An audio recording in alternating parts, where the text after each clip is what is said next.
All right, let's do some debrief on our day 6 reading. Want to look over some of the language first. We haven't done that every reading.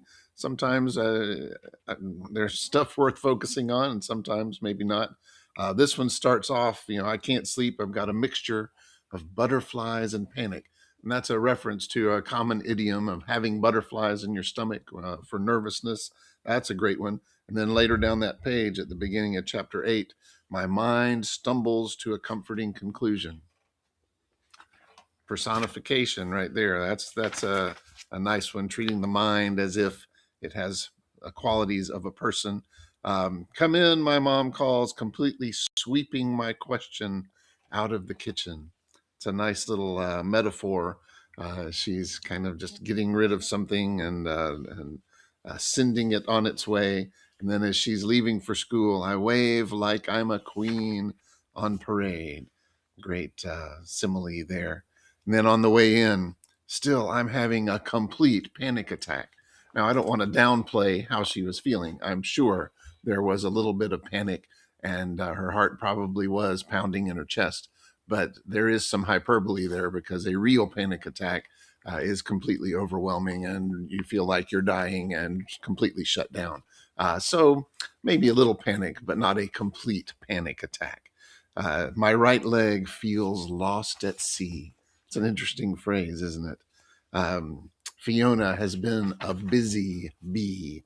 And then we get a couple of nice onomatopoeias with her pants leg, flap, flap, flap. And then she's describing people coming up the ramp, clomp, clomp, clomp. So we got some good stuff there. But today was really all about Jessica encountering reality. The reality of school. She was excited and scared.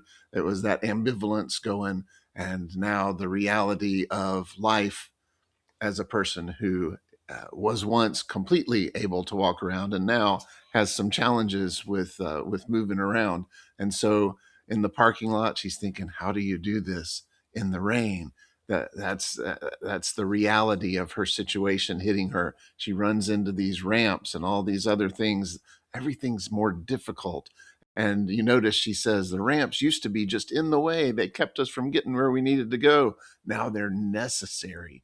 So she's seeing things from a very different perspective, and she's realizing that she and everybody else never really thought about accessibility because it didn't affect them. And the truth is, even though there are more ramps and elevators and things like that, schools aren't really built for people who are different from average. They're designed for the average person. And most people can do stairs with no trouble and get into a desk with no trouble.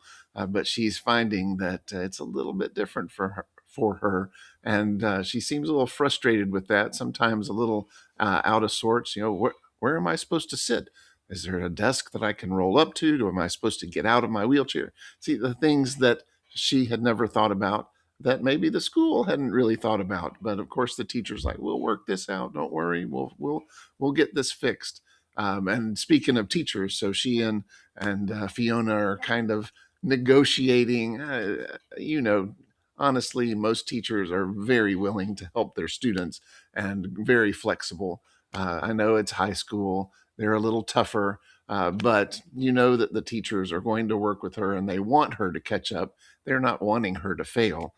But it still feels challenging, and like some of them will be difficult and ask too much. So we'll have to watch how that goes. But it's very interesting how the other students are responding. And part of the picture is a lot of people who thought of Jessica as a friend came by to visit her and remember how she treated them. She was very negative, very standoffish, didn't really want to talk. And so, how would they respond when she showed up at school? I think some are glad to see her, but some of them aren't sure if she's glad to see them. That seems fair. Maybe they're uncomfortable. Maybe they have no idea what to say. When someone has been injured, when there's something big that has happened, some people over focus on it and can make a person very self-conscious and uncomfortable, and other people try to act like it never happened, and that can backfire as well. So we need to kind of think about ourselves, how we treat people who are coming back from an injury or have had something happen to them. we should maybe think about accessibility more and be more sensitive to people who have different levels of ability to get around. And just in general, just take some time to reflect on ourselves and how we interact with other people. Because sometimes I feel like we can be more encouraging than we are. Sometimes maybe being honest about things instead of sort of tap dancing around stuff. Hey, there's a nice little idiom for my own comment. But I want you to think about those things, and we'll kind of see how all this plays out in the next section.